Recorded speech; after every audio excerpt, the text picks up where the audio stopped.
Welcome to Grafted. I'm Sam. This is Dr. Tom. We're your resident Bible nerds. And we just watched The Chosen Season 5, Episode 1 and 2. This is our initial reaction. Wow. Yes, Yeah. it is. Yeah.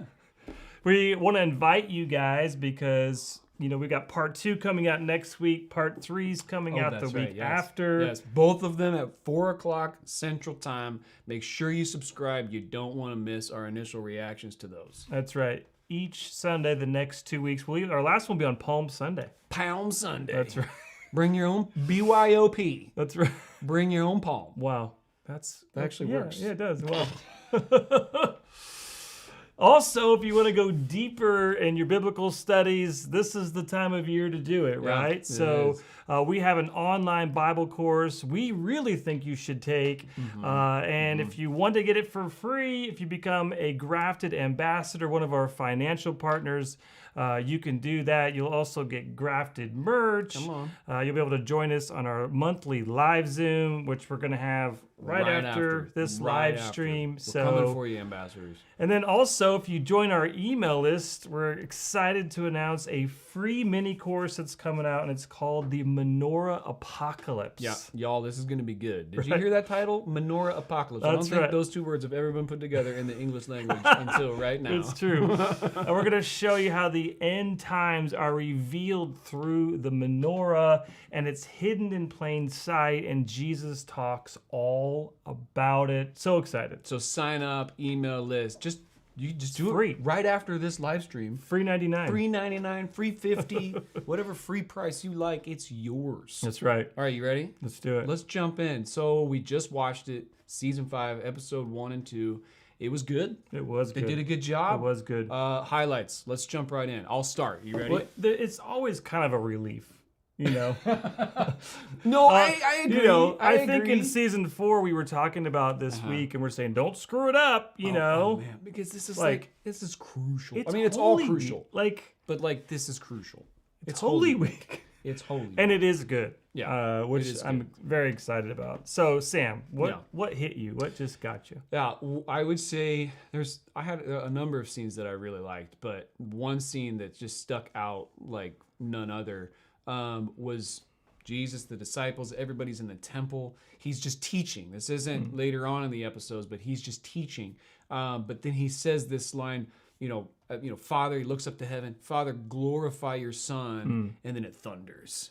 But you also hear this faint whisper, rumbly voice or something like that, which I was a little mad at myself because as soon as it thundered, I was like, oh, and I was like, and I kind of missed it. You're all giddy. Right? I was like, because I think in seasons past, I wondered if they were going to do this scene because it's such a cool scene.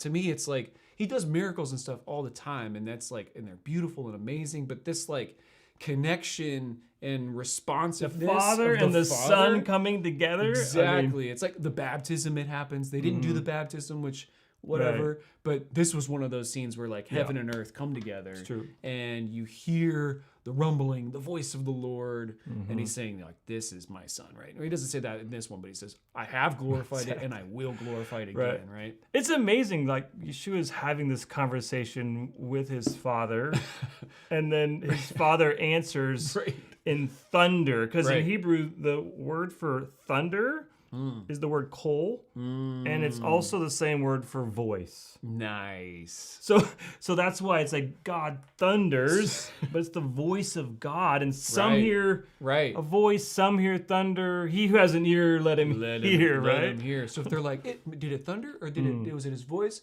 Yes. Yes, exactly. But I just love that we get to be, on film, see, I like what you're saying, how this comes together, and it's all about the Father being glorified through the Son, right? And thunder is a little bit of a theme in Scripture too. Mount Sinai. Sinai, it's thundering. There's fire, the whole thing. And thunder, let's be honest, it's intimidating. Yeah. And so, to have that confirmation, even for Jesus and his ministry, and even this week, that's a big deal. Yeah, it was really cool. So that to me, that was a major highlight. I love that they did that scene. I was super excited. I love that that's one of your main highlights, because that's not one of the main parts. It's not. It's not. But I don't know. Hey, we all have our favorite parts of the Bible, you sure. know, which is what's sure. fun about when it comes to life. right? Yeah, You know? and I do like that you threw in the line, "He who has an ear, let him hear," because that was, I mean, that still happens, but like Right. that's what was going on there. That's right? how you summarize it, kind of, right? Exactly. Yeah. Like the Messiah was standing right there in front of them, Right. in the flesh. Right. And he who has an ear, let him hear Right. and respond. And only some realized that the Father was being glorified through Yeshua. Yeah. Right? I mean, that's Yeah. the whole clash that's taking place. Yeah, so. when he says stuff like "I and the Father are one," like, Right. woo, it's Exactly. like them's fighting words. Yeah. Totally. Well, speaking of fighting words, that's a good transition to Yeah. my. Oh wait. What? I've got one other highlight that yeah. goes with that highlight. Okay. Is that in that scene, they do announcements. What? Simon Peter gets up at the end, dismisses the crowd, but he makes a couple quick announcements. He's like, offering boxes are in the back, Oh, and if no. you pass your visitor card to the left. And Well, it just I don't remember just- watching that. just goes to show you that there's precedent for having announcements in your services, Wow. but to do them at the end of your service. At the end, this is the age-old debate. Where do you put the announcements? You know, and the Chosen is weighing in on it They because are. this isn't in Scripture. No, they are halakhically weighing in here, judicially Announcements. weighing in End of your service. to the service. Loud and clear, Chosen. Loud and clear. If you do announcements, do them at the end of service. hear ya. Okay, sorry. That was my secondary highlight to my primary highlight. Okay, Yeah. now there is no transition to my highlight, but I just took your transition and put it in the trash. My- Okay, what was your highlight, Tom?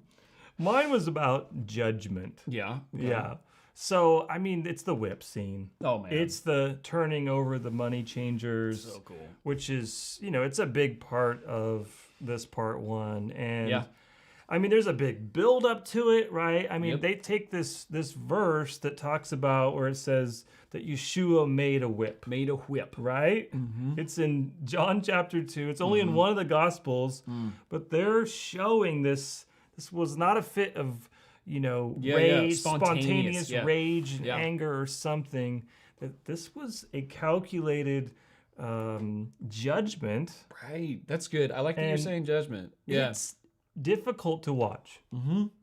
right? It is. It's hard. There's to this one watch. point where he actually whips. Most of the time, he's just like flipping things over. But at the very beginning, did you notice he actually hit whipped a dude. somebody? It hit Whipped a somebody, dude. Yeah. and it was like I Oh. saw that, and I was like, oh, you Yeah. know. But I think this is so important because the time that we live in, and let's just say the last 20 years or something, it's very much this. We've gone away from the turn or burn message. Right. Right? Right. It was that used to be the message. It was like hellfire and brimstone. And Yep. that didn't go over so well in a lot of camps. Sure. So many, many, many people got away from that. Yeah.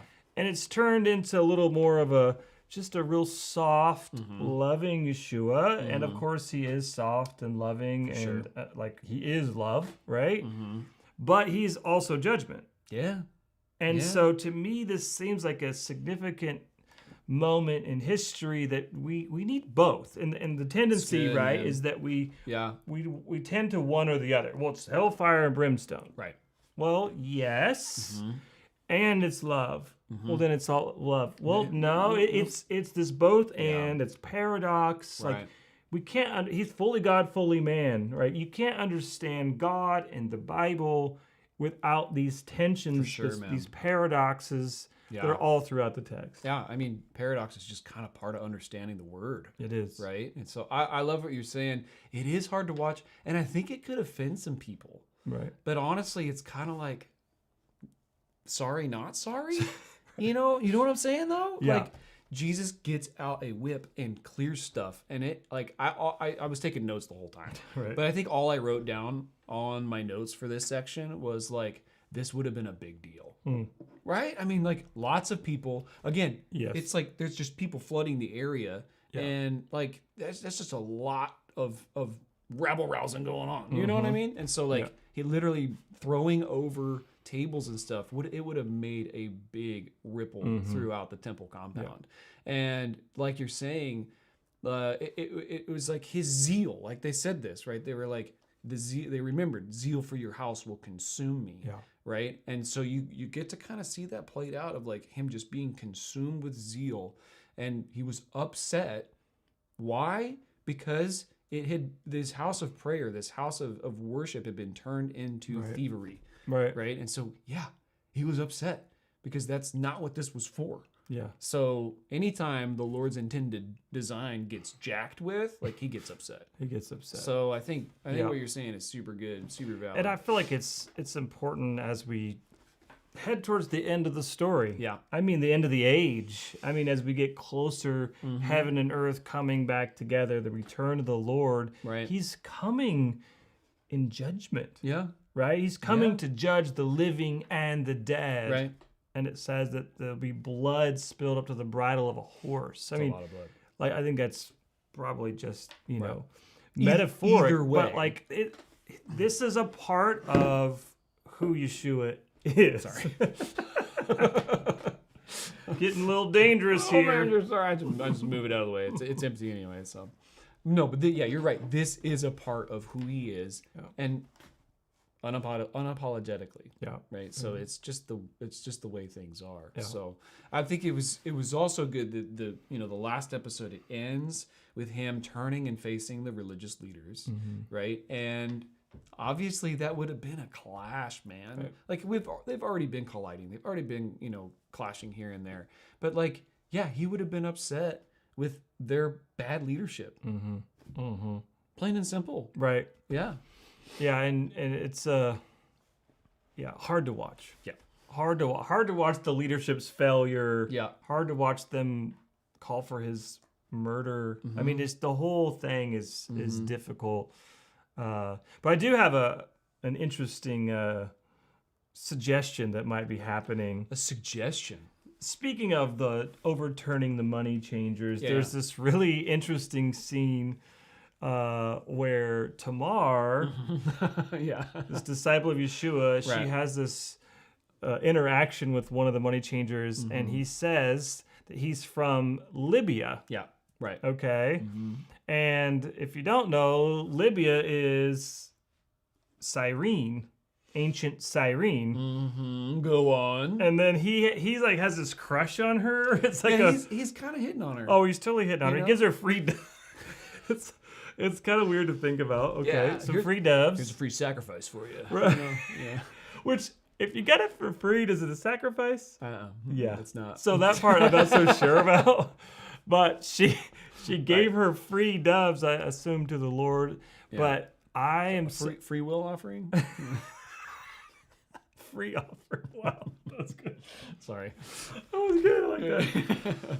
So, but I wonder if he ends up being Simon of Cyrene. Heyo. I wonder if he ends up carrying the cross of Yeshua. I don't have any insider knowledge or anything. Right. I'm just like, that would be cool, right? So he was this crooked money changer, possibly. Yeah. And what? He comes to faith in Yeshua. And then there's this romance. I mean, that kind of stuff happens. Yeah. Yeah. Right? I like that you're making a little bit of a prediction here. Yeah. I think it's kind of fun. Right. So let's lock it in. It's locked in. Tom predicts that's a Simon of Cyrene, and he's going to carry the cross. I like it. We also met another character, and he's kind of snoopy, and he's kind of secretive.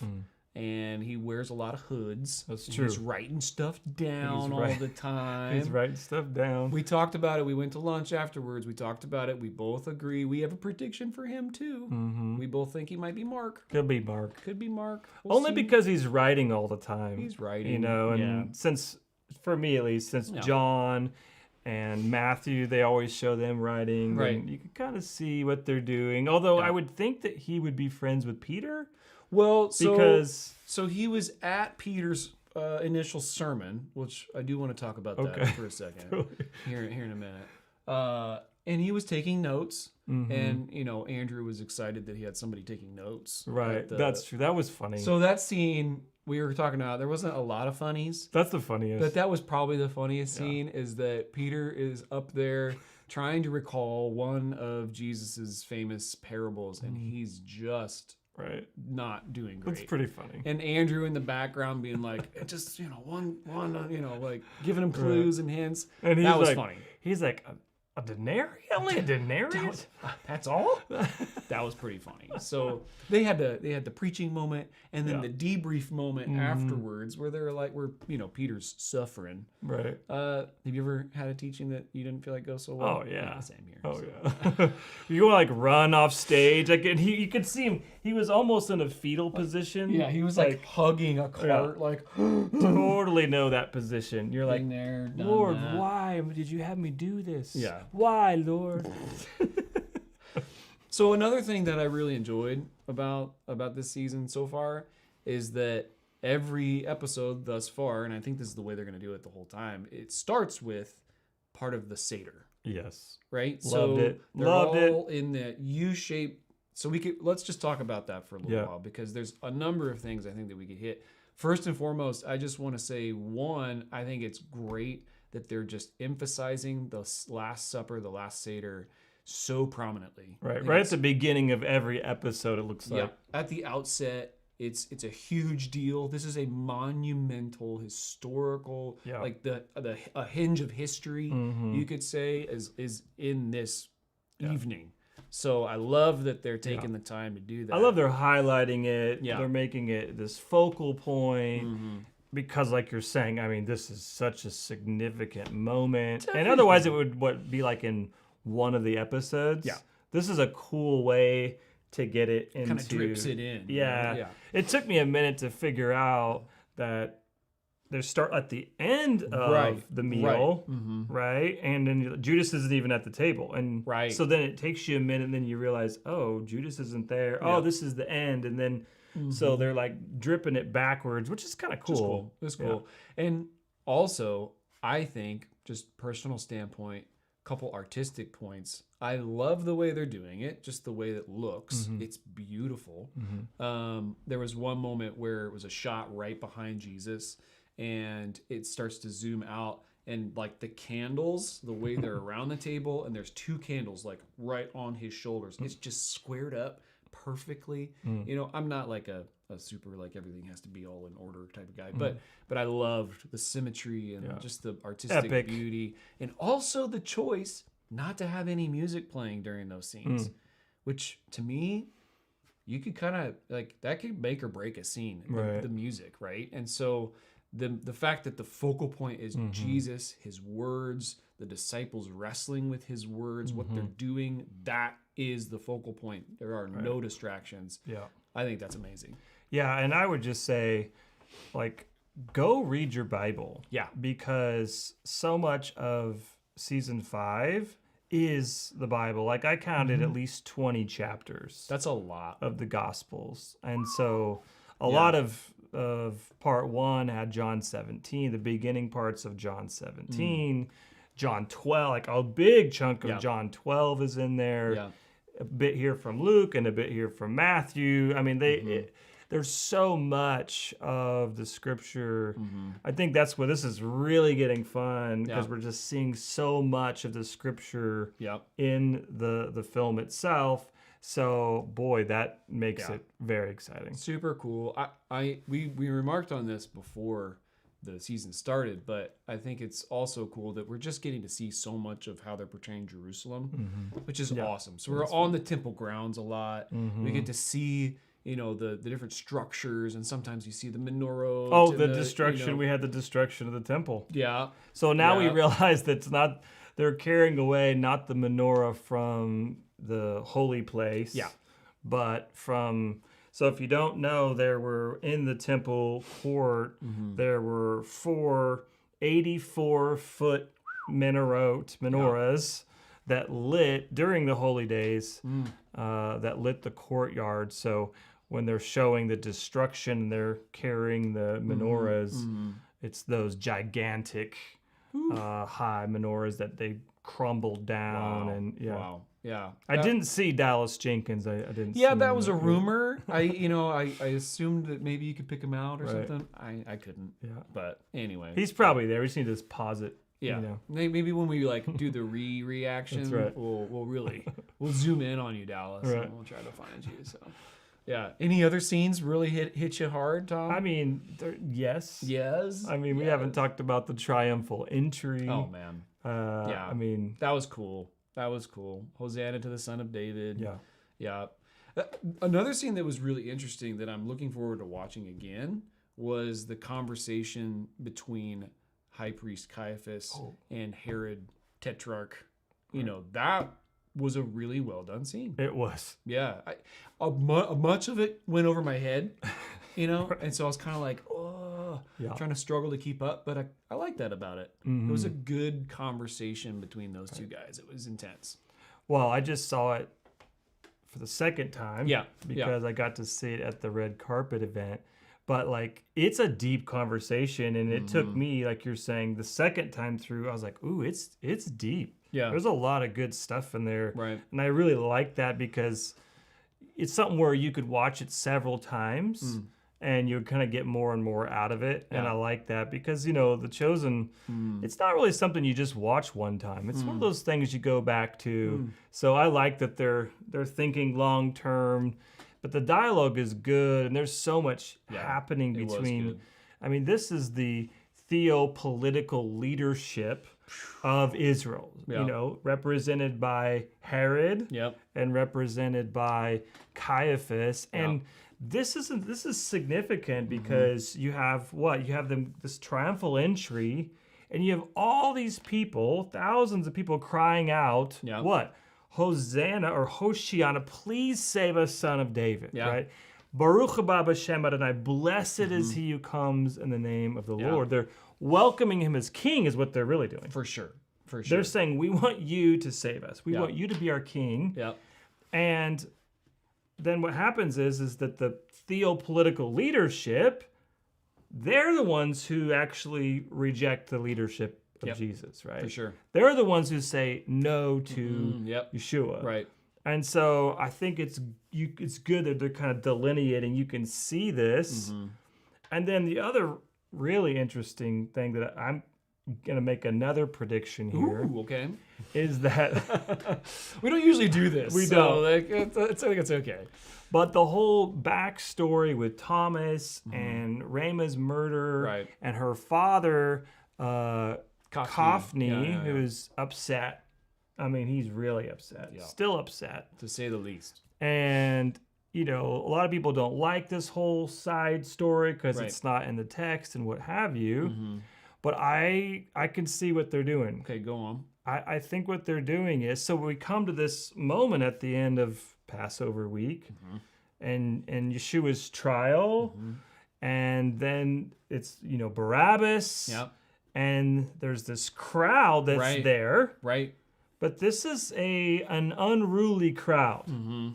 And so this is one of the things that I know many people have been concerned about of how this is going to be portrayed. Yeah. Because a lot of times in history, it's been portrayed as if the Jewish people are they're fickle.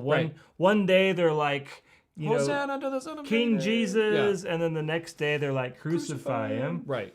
But these Jewish people that love Jesus, they're going to be observing the Passover. Yep. Big point. And you read John's text, and like they're concerned about cleanliness, and you're not out on the streets with Roman soldiers and other people who could make you unclean. Right. So I'm wondering if I always forget his name. Kaufney and his group are going to be the crucify him group, that gathers at the kangaroo court, and says, let's crucify Jesus. I mean, to me, I think that's probably a pretty good guess. So I don't know. Again, I have no insider knowledge. Right. But it seems that it makes a lot more sense why they would keep making such a big deal about this. Right. Otherwise, why are we still talking about it? Right. Because I thought it was just all about building this backstory for the reveal of Thomas. You know, that's what I thought, which would be cool too. And you know, some people have positive opinion about it and negative opinion about it. You're entitled to that.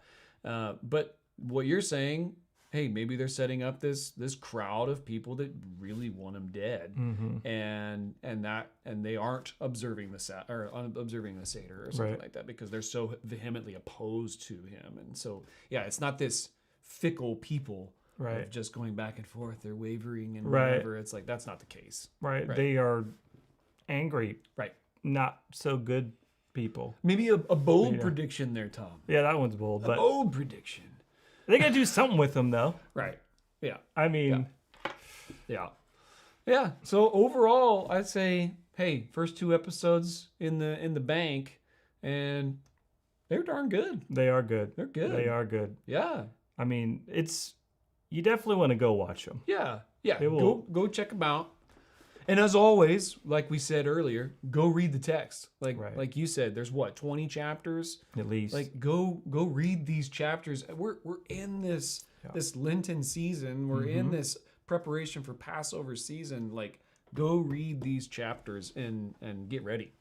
Yeah, there's a lot in there, and it's a fun. Fun is a relative word, I guess, but.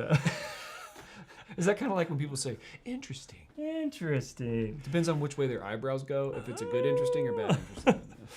No, but it's I guess to me, it just puts, it's art. It's still art at the end of the day. For sure. But it's art that brings it to life. And it causes you, at least me, to think about things that I'd never really thought about before. And ask questions that maybe I didn't ask before. And we talk about this a lot, but really it's about asking better questions. Questions are so to me, important. It's good that you question the scene or you question how they did this. Saying, It's better to meditate on that than whatever TV show that you watched last week, right? Right. And you see your buddy and you're like, well, could you believe that episode 7, and they talk about whatever new season came out. It's like, we're both trying to find episodes of something in the back of our heads of the show right now, and we can't think of it. That's because I don't really. I have to confess right now that The Chosen is one of the few things I actually watch. What's a Game of Thrones or something? Or I don't know. I've never even seen one. I've never seen one, so I've just heard terrible things. Oh, really? I don't even know. Okay, it's like bad. Oh, terrible. Yeah. Well, anyway. Whoops. Well, yeah. All right. Initial reaction. There it is. Yep. There you have it. Go see it in theaters now. And yeah, if you're our ambassadors, we will see you guys in a few minutes. Just a few minutes. And everyone, we will see you next Sunday for another live stream talking about part 2, 4 p.m. Central Time on Sunday. Yep, so make sure you subscribe and you ring the bell so you don't miss a thing. We'll see you next time. Blessings.